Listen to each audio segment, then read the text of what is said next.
2023 का चुनावी रण अगले साल है, जिसे लेकर अभी से तमाम पार्टी के दिग्गजों ने जनता जनार्दन के सामने अपने काम का रिपोर्ट कार्ड पेश करना शुरू कर दिया है। इसी कड़ी में महारानी यानी कि वसुंधरा राजे भी पीछे नहीं हटती दिखाई दे रही है। दरअसल राजस्थान की पूर्व सीएम वसुंधरा राजे ने बीकानेर में जनसंवाद सभा को संबोधित करते हुए कहा कि समय एक जैसा नहीं रहता है, जीवन में उतार चढ़ाव आते रहते हैं, लेकिन हम सबको उसके लिए मजबूत रहना है। सबसे अहम बात, इस जनसभा में महारानी बार बार संघर्ष की बातें कर रही थी। दरअसल बीजेपी में जिस तरह से प्रदेश में सीएम पद को लेकर बातें सामने आती रही है, मुख्यमंत्री के रूप में किसी चेहरे को प्रोजेक्ट नहीं करने की बीजेपी नेतृत्व के बयानों के बीच वसुंधरा राजे ने जनता से मजबूत रहने की अपील की और समय का इंतजार करने के लिए भी कह दिया। इसके अलावा उनका अंदाज कुछ सीएम अशोक गहलोत की तरह देखने को मिला। दरअसल महारानी हमें 2023 में दोबारा मौका दो, ये कहते हुए भी नजर आती है। जिस तरह से सीएम अशोक गहलोत लगातार कह रहे हैं, ये मौका फिर से हमें दे दो 2023 में, जिससे कांग्रेस रिपीट हो पाए।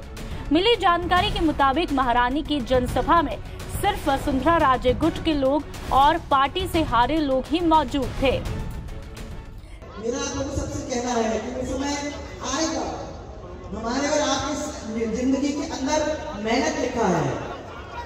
मैं कहती हूँ कि कोई भी काम मेरे को आसानी से नहीं मिला है, और मुझे लगता है कि आप लोग जो भी यहाँ बैठे हुए हो उनको भी आसानी से नहीं मिला है। हर काम के लिए हम सबको मिलकर मेहनत करने की जरूरत है।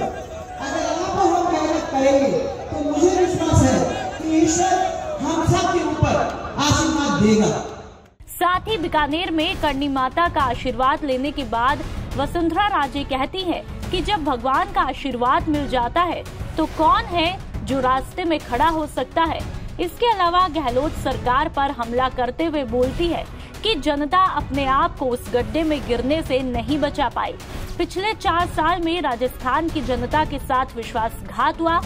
जनता ने आपको काम करने के लिए चुना था, लेकिन आपने अपनी सरकार को बचाने के लिए, कुर्सी बचाने के लिए ये समय निकाल दिया। तरीका है इनका, और जिनको हमने सरकार सौंपी उनने हमारे साथ विश्वासघात किया। अशोक गहलोत ने जो हमको वादे किए थे वो तो पूरे नहीं किए। 2 साल कोविड में निकाल दिए, ये कह के कि भैया कोविड है तो हम लोग कोई बाहर नहीं जा सकते। 2 साल बादलों के अंदर निकाल दिए। अब चुनाव फिर आने वाले हैं, तो एक तरफ तो आप लोग, आपकी मुसीबत भगवान भरोसे, और दूसरी तरफ कुर्सी पे कौन बैठेगा उसका झगड़ा चल रहा है। एक तो चिपक रहा है कि मैं कुर्सी छोड़ूंगा नहीं, और दूसरा कह रहा है कि किसी भी हालत में इसको कुर्सी में से निकालना है तो बहुत कुर्सी पे चढ़ जाए। जिसके बाद अब सियासी गलियारों में ये चर्चा है कि वसुंधरा राजे ने इशारों में बीजेपी के आगे की सियासत का नैरेटिव सेट करने के संकेत भी दे दिए हैं। उन्होंने संघर्ष के बाद ही अब तक सफलता मिलने और करणी माता के आशीर्वाद के बाद कोई सामने नहीं टिकने वाला बयान देकर विरोधियों को मैसेज दे दिया है।